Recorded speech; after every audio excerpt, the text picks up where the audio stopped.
Doutor Inácio e a sua obra. Capítulo 19. Livro Escada de Jacó. Assunto: Chicote da alma. Aos seguidores de plantão do Doutor Inácio, meu salve. Chicote da alma. Tem um ditado que diz: a língua é o chicote do corpo. Nada de tão verdadeiro. O ser humano, não tendo controle com o que se através do pensamento, vem a macular diretamente o seu corpo e, mais além, a sua alma. Não acredita nas minhas palavras? Então convido a você a ler ou ouvir esse meu comentário, desse capítulo do livro A Escada de Jacó, escrito pelo espírito do Dr. Inácio Ferreira ao médium Carlos Bacli. E, com toda certeza no final dele, você acreditará em cada palavra aqui colocada. Vamos então a um diálogo entre Dr. Inácio e algumas entidades das sombras, quanto ao seu trabalho mediúnico com o médium. Porém, antes disso, Dr. Inácio procurava reunir experiências para o seu novo livro. E, mesmo com os contratempos no meio do caminho, ele não desistiu de executá-lo. Não adiando o projeto de escrever uma nova obra que pudesse colaborar com os que, de fato, se interessam pelo conhecimento da verdade. Apesar da incompreensão de alguns, com referência aos livros escritos anteriormente por mim, os questionamentos e a crítica dos espíritas conservadores, enquanto continuasse contando com a receptividade do médium, não me seria lícito recuar. Dr. Inácio contava com um médium à altura do seu trabalho. E essa sintonia é tão perfeita, que já tem 56 livros da sua lavra mediúnica. E uma verdade Dr. Inácio coloca em baila. Se nós os mortos, nada sabemos da vida de além-túmulo, muito menos os que dela supõem algo saber. Principalmente muitos espíritas creem, em vão, de que os espíritos nada mais precisam estudar. Ledo engano esse. Tanto o progresso dos homens encarnados, não deixa de impulsionar os ditos mortos no além. Jesus está nas regiões crísticas não foi por apadrinhamento de Deus. Conquistou com resignação e conhecimento, tudo o que estava ao seu alcance, segundo o universo em que faz parte atualmente, mas ainda terá muito que aprender, pois a escada de Jacó, em cada um dos seus degraus, tem um aporte de profundas reflexões acerca da vida eterna. Outra verdade dita por ele. Vejamos.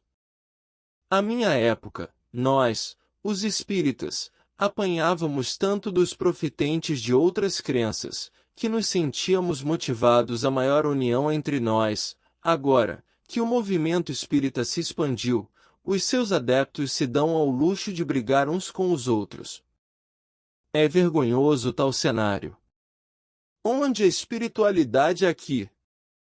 Religiosidade, nem comento. Como pode uma doutrina esclarecedora como essa, sendo mal interpretada ao ponto de adeptos irem ao gládio com palavras ofensivas com malbaratadas rachaduras? Como encarar isso? Como ser passivo com certos grupos espíritas, que cativam determinado médium conhecido, enquanto outros grupos sentam a língua em outro médium famoso e uns com os outros? Ser conivente com essa balbúrdia? Religião é isso? Eu estou fora. E Dr. Inácio disse outra verdade. Vejamos. Bastou que o cristianismo, convertido em catolicismo, se transformasse em religião oficial do Império Romano, para que as animosidades intestinas se mostrassem piores do que as lutas travadas contra o paganismo. Isso é o resultado da criação de tantas religiões. Uma tremenda torre de Babel? E quando o Dr. Inácio chega para mais um dia de trabalho, encontra entidades do contra, não muito perto do médium, disseram elas. Não adianta. Desta vez, você não vai conseguir. Desista.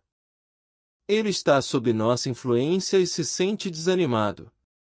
Desfiguraremos o seu pensamento e consentiremos que você continue nos expondo. Convém voltar para o lugar de onde veio. Não podemos, é certo, nos aproximar quanto gostaríamos, mas daqui o atingiremos, ou melhor, atingiremos vocês dois. Como poderemos observar nessa citação, o quanto o poder das trevas é algo real?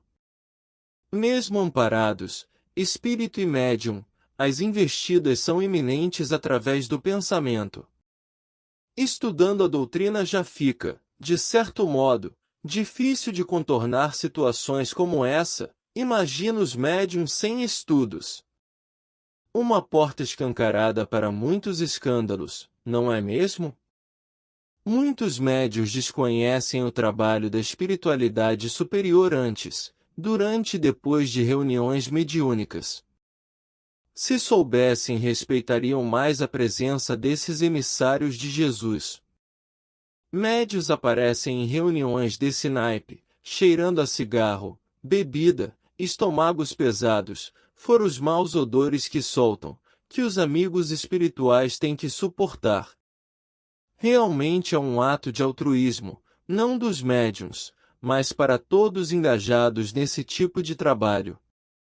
E quando essas entidades das sombras não conseguem agir diretamente nos médiuns conscientes das responsabilidades assumidas, vejam o que elas fazem.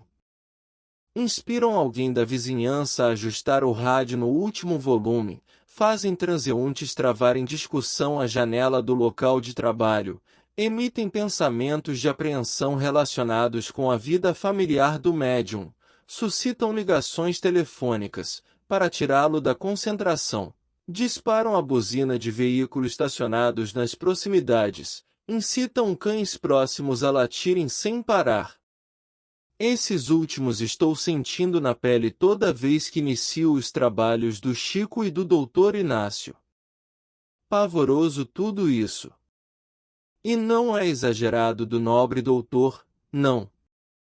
E as entidades continuam. O nosso pensamento pesará sobre a mão do médium. Interferiremos na recepção. Ele irá se desgastar tanto, que ficará doente. Se ele é médium para você, há de também sê-lo para nós. Se não pudermos impedi-lo de começar, o impediremos de dar sequência. Quando o livro estiver na metade, faremos com que ele o rasgue. Receberá cartas desalentadoras e não resistirá às críticas. Triste cenário esse que está a todo vapor em muitos médiuns, principalmente os psicógrafos. E esses não atinam no perigo em que se encontram. E ele nos deixa essa citação como reflexão. O certo, digo-lhes, é que, sem tenacidade, mas por parte do médium que do espírito comunicante, nada feito. Por esse motivo é que tantas atividades mediúnicas se trucam. Estou lhes dando um exemplo do que se passa com a psicografia, todavia todas as faculdades mediúnicas estão sujeitas aos mesmos entraves. Vamos, então, nos conhecer mais intimamente e, a posteriori, entender os mecanismos da mediunidade, sem deixar com que a nossa língua seja o chicote do nosso corpo e da nossa alma. Comigo, meu caro leitor amigo?